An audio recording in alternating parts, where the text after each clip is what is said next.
कहानी की शुरुआत होती है शिकागो में, जहां एक ऐसी दुर्घटना हुई जिसने पूरी दुनिया को हिलाकर रख दिया। एक लैब में बहुत बड़ा धमाका हुआ जिससे शहर के सारे लोग एक ही पल में मारे गए। अचानक से इस दुर्घटना में मारे गए लोगों के भूत आजकल फिर से हर जगह दिखाई देने लगे हैं। इन भूतों को रैम्स कहा जाता है। इनकी खास बात यह है कि ये लोगों को परेशान नहीं करते, बस अपनी पिछली जिंदगी की झलक दिखाते रहते हैं। ये भूत समय के चक्र में इस तरह फंसे हुए हैं कि रोज कुछ पलों के लिए दिखाई देते हैं और फिर गायब हो जाते हैं। इसके अलावा रैम्स असली दुनिया पर कोई असर नहीं डाल सकते। उस घटना के 10 साल बाद रैम्स के लौट आने की खबरें आने लगी हैं। वहीं एक दूसरे शहर में वेरोनिका नाम की लड़की रहती है जिसके पिता उस दुर्घटना में मारे गए थे, लेकिन अपने पिता का भूत उसे हर रोज नाश्ते के वक्त दिखाई देता है। एक दिन स्कूल में ऑगस्ट बिटनर उन्हें रैम्स के बारे में पढ़ा रहे थे। उसने बिटनर से पूछा कि आजकल नए रैम्स के दिखाई देने की वजह क्या है, लेकिन बिटनर के पास इसका कोई जवाब नहीं था।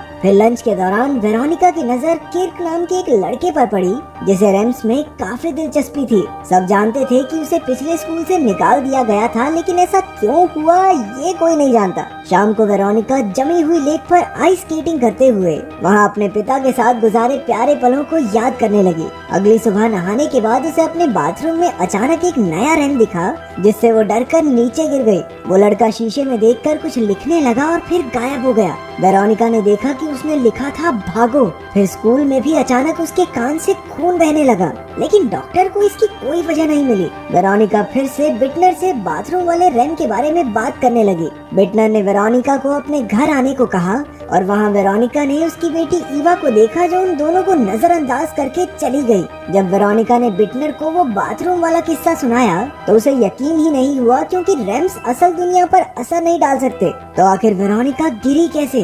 आखिरकार घर लौटकर वेरोनिका फिर से उस रैम का इंतजार करने लगी, लेकिन कोई हलचल नहीं हुई। इसके बाद उसने किर्क से बात करके अपने सवालों का जवाब ढूंढने का फैसला किया। जब वेरोनिका ने उसे बाथरूम वाले रैम की बात बताई तो किर्क ने पूछा कि उसे रैम्स में इतनी दिलचस्पी क्यों है। वेरोनिका ने जवाब दिया कि उसे डर है कि वो बाथरूम वाला रैम उसे नुकसान न पहुंचा दे। इसके बाद स्कूल में दोनों रैम्स के बारे में बात कर रहे थे तो अचानक वेरोनिका ने रैम को ब्रायन कह दिया। उसे पता ही नहीं चला कि अचानक उसके दिमाग में रैम का नाम कैसे आ गया। उसके बारे में और जानने के लिए उन्होंने रैम की तस्वीर लेने की सोची, लेकिन आम कैमरे से ये मुमकिन नहीं, इसलिए उन्होंने एक जुगाड़ू बच्चे से खास कैमरा बनवाया। वेरोनिका और किर्क कैमरा बाथरूम में लगाकर ब्रायन के आने का इंतजार करने लगे। अचानक उन्हें एक आवाज सुनाई दी और वेरोनिका नीचे गई, जहां उसे शीशे में एक आदमी की झलक दिखाई दी। वो भागकर किर्क से मदद मांगने पहुंची, लेकिन असल में नीचे उसकी माँ एना थी। इसके बाद वो दोनों फिर से बाथरूम में पहुंचे और ब्रायन सच में आ गया। जैसे ही किर्क ने उसकी तस्वीर ली, ब्रायन का शरीर जलने लगा और वो दोनों पर झपट पड़ा, जिससे बल्ब फूट जाने के बाद ब्रायन गायब हो गया। अगली सुबह किर्क ने पता लगाया कि ब्रायन ने 4 साल पहले एक पादरी की बेटी मैरी को मार डाला था। ब्रायन मैरी का पीछा कर रहा था और एक दिन वो मैरी को अपने साथ ले गया। उस दिन आखिरी बार मैरी को जिंदा देखा गया। वेरोनिका और किर्क ने पता लगाया कि ब्रायन इस शहर का नहीं था और मैरी अपने जन्मदिन 29 फरवरी से एक दिन पहले गायब हुई। वेरोनिका का जन्मदिन भी 29 फरवरी को ही आता था। बाद में वो दोनों लाइब्रेरी में जांच पड़ताल कर रहे थे और एक अनजान परछाई उन पर नजर रखे हुए थी। जैसे ही परछाई गायब हुई तो लाइट्स खराब हो गई और वेरोनिका की कॉपी नीचे गिर गई। उसने उठाकर देखा तो कॉपी में लिखा था भागो भागो, लेकिन ये वेरोनिका ने तो नहीं लिखा था। इसके बाद किर्क को प्रिंसिपल ने बुलाया और पूछा कि वो आजकल रैम्स के पीछे क्यों पड़ा है। किर्क ने कहा कि ये सब स्कूल प्रोजेक्ट के लिए है, लेकिन प्रिंसिपल को यकीन नहीं हुआ। उधर वेरोनिका बास्केटबॉल गेम देखने गई थी, लेकिन किर्क उसके किसी मैसेज का जवाब नहीं दे रहा था। प्रिंसिपल भी वहीं मौजूद था। अचानक प्रिंसिपल को एक मैसेज आया और वो सीधा सीढ़ियों की ओर भागा। उधर गेम के दौरान ही वेरोनिका को ब्रायन का रैम दिखाई देने लगा। वेरोनिका बेसुध सी होकर ब्रायन की ओर चलने लगी। उसे एहसास ही नहीं हुआ कि वो गेम के बीच से जा रही है। जैसे ही उसका ध्यान वापस आया, अचानक छत से प्रिंसिपल की लाश नीचे गिर पड़ी। शाम को किर्क ने वेरोनिका से कहा कि उसने प्रिंसिपल को रैम्स की पूरी कहानी बताई थी और प्रिंसिपल ने तो उनकी मदद करने का वादा भी किया था, लेकिन फिर अचानक वो मारा गया। इसके बाद वेरोनिका ने इमोशनल होकर अपने पिता की कहानी बताई कि कैसे दुर्घटना वाले दिन उसने अपने पिता से नाराज होकर कहा था कि वो उनसे बिल्कुल प्यार नहीं करती। उसके पिता को ऑफिस के लिए देर हो रही थी, इसलिए वो गाड़ी से चले गए। उसे एक दिन अगर वो ट्रेन से जाते तो शायद धमाके से बच जाते। वेरोनिका खुद को उनकी मौत का जिम्मेदार समझती थी, क्योंकि उसी की वजह से वो उस दिन लेट हुए थे।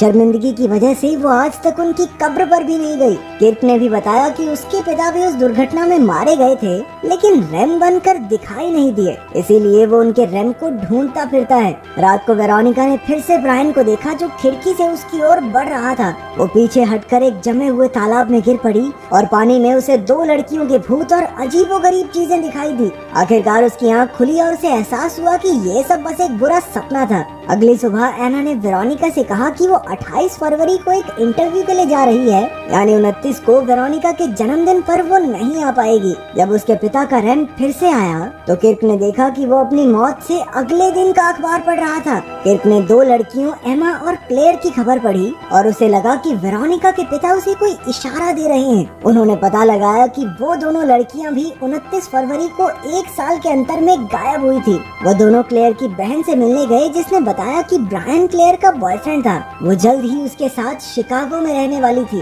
अब किर्क और वेरोनिका को एहसास हुआ कि सारे राज शिकागो में ही छुपे हुए हैं। शिकागो पहुंचकर उन्हें वेरोनिका के सपने वाला तालाब भी दिखाई दिया। हैरानी की बात तो ये थी कि शिकागो में हजारों रेम्स थे जो कुछ ही पलों में गायब नहीं होते थे। धमाका यहीं हुआ था तो रेम्स यहाँ पर ज्यादा देर के लिए रुक सकते थे। इसके बाद वो क्लेयर की बहन से मिलने एक पते पर पहुँचे जो असल में वही लैब थी जहाँ पर वो भयंकर विस्फोट हुआ था। सीढ़ियों से उतरते हुए वेरोनिका और किर्क ने तरह तरह के काफी भूत देखे। फिर वो एक कमरे में पहुँचे जहाँ जिंदा लोग क्लेयर का रेम देखने आए थे। उन्होंने देखा कि क्लेयर का भूत हंसते हुए किसी से बात कर रहा था। अचानक उसे नीचे गिरा दिया गया और उसने सीढ़ियों से चढ़कर बचने की कोशिश भी की, लेकिन हमलावर ने उसका गला घोंट दिया और क्लेयर का रेम गायब हो गया। वहाँ मौजूद भीड़ में किर्क ने दुर्घटना की जांच कर रहे हेड डॉक्टर स्टीनर को देख लिया। जब किर्क ने उसे पुकारा तो वो भाग निकला और किर्क और वेरोनिका उसके पीछे भागे। आखिरकार जब वो पकड़ में आया तो उसने उन दोनों पर बंदूक तान दी।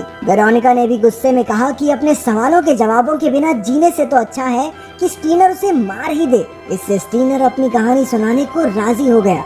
जब हिरोशिमा और नागासाकी में बम धमाके हुए तो मरे हुए लोगों की परछाइयां दीवारों पर छप गई थी। ये परछाइयां मरने के बाद भी जिंदा लोगों से बात करने का जरिया समझी जाने लगी। स्टीनर भी ऐसा ही कुछ बनाना चाहता था जिसमें उसके मरीज मौत को छूकर टक से बाहर आ जाते, लेकिन धीरे धीरे ये एक्सपेरिमेंट खतरनाक होता गया और हादसे के दिन सबके सब मारे गए। ब्रायन भी स्टीनर का ही आदमी था, लेकिन हादसे के बाद जब उसकी गर्लफ्रेंड क्लेयर मर गई तो स्टीनर को पक्का यकीन हो गया कि उसे ब्रायन ने ही मारा है। ब्रायन ने कुछ और लड़कियों को मारकर उनके शरीर में क्लेयर की आत्मा वापस लाने की कोशिश की। और तो और हर लड़की का जन्मदिन वेरोनिका की तरह 29 फरवरी को ही आता था। तभी कर्क ने चुपके से लैब की तस्वीर ले ली। अगले दिन कर्क और वेरोनिका उसके जन्मदिन तक उसकी सुरक्षा करने की तरकीब लगाने लगे, लेकिन तभी स्कूल वालों को कर्क के लॉकर में एक बंदूक मिल गई। वेरोनिका मिस्टर बिटनर से मदद मांगने गई तो उसने बताया कि कर्क के पिछले स्कूल में भी उसके पास बंदूक मिली थी, इसीलिए उसे निकाल दिया गया था। जब वेरोनिका ने बिटनर को स्टीनर की कहानी सुनाई तो उसने कहा कि भागने से अब कोई फायदा नहीं होगा, उन्हें वेरोनिका के कमरे को लेड से ढककर पैनिक रूम बनाना होगा। अगले दिन कर्क ने वेरोनिका को बताया कि ये बंदूक उसकी नहीं है। पिछले स्कूल में उसने किसी को नुकसान पहुंचाने के लिए नहीं बल्कि अपनी रक्षा के लिए बंदूक रखी थी, लेकिन वो चाहे जो भी कहे वेरोनिका उस पर विश्वास नहीं कर पा रही थी। वो बिटनर के बताए पैनिक रूम की तैयारी में लग गई। उधर आना अपने इंटरव्यू के लिए गई, लेकिन वहाँ तो उसे किसी ने बुलाया ही नहीं था। कर्क ने भी छानबीन करके पता लगाया कि बिटनर भी असल में स्टीनर के साथ काम करता था। वो वेरोनिका को सावधान नहीं कर पाया क्योंकि पैनिक रूम में सिग्नल नहीं थे। सुराग ढूंढते हुए कर्क बिटनर के घर गया और उसका शक तुरंत यकीन में बदल गया। उसकी बेटी ईवा असल में एक रेम है और अब बिटनर वेरोनिका को मारकर उसके शरीर में ईवा को जिंदा करना चाहता है। बदकिस्मती से बिटनर ने कर्क को देख लिया और उस पर हमला करके उसने कर्क को जिंदा ही गाड़ दिया। फिर वो वेरोनिका के पास पहुंचा, लेकिन उसे एहसास हो गया था कि कुछ तो गड़बड़ जरूर है। वो बिटनर को धक्का देकर भागने लगी, लेकिन बिटनर ने उसे बालों से खींच लिया और सारी बात बताई कि कैसे वो अपनी बेटी को जिंदा करना चाहता है। दरअसल उसी ने पहले वाली लड़कियों को मारा था और एना को नकली इंटरव्यू के लिए भेजने वाला भी वही था। उसी ने कर्क के लॉकर में बंदूक रखी और ब्रायन और प्रिंसिपल दोनों को मारा। ब्रायन तो असल में उन लड़कियों को बचा रहा था, लेकिन बिटनर ने उन्हें ढूंढ निकाला। लेकिन जैसे ही वो वेरोनिका को मारने लगा, अचानक उसके पिता के रेम को देखकर उसका ध्यान भटक गया। तभी वेरोनिका ने स्केट्स उतारकर उस पर हमला कर दिया और वहाँ से भाग गई। भागती हुई वो जमे हुए तालाब पर पहुंची और बिटनर भी उसे पकड़ने आ गया, लेकिन वो दोनों ही पानी में गिर गए। वहाँ ब्रायन के रैम ने वेरोनिका की जान बचाई, जबकि मैरी के रैम ने बिटनर को डुबा दिया। अचानक से कर्क भी उसकी मदद करने वहाँ पहुँच गया।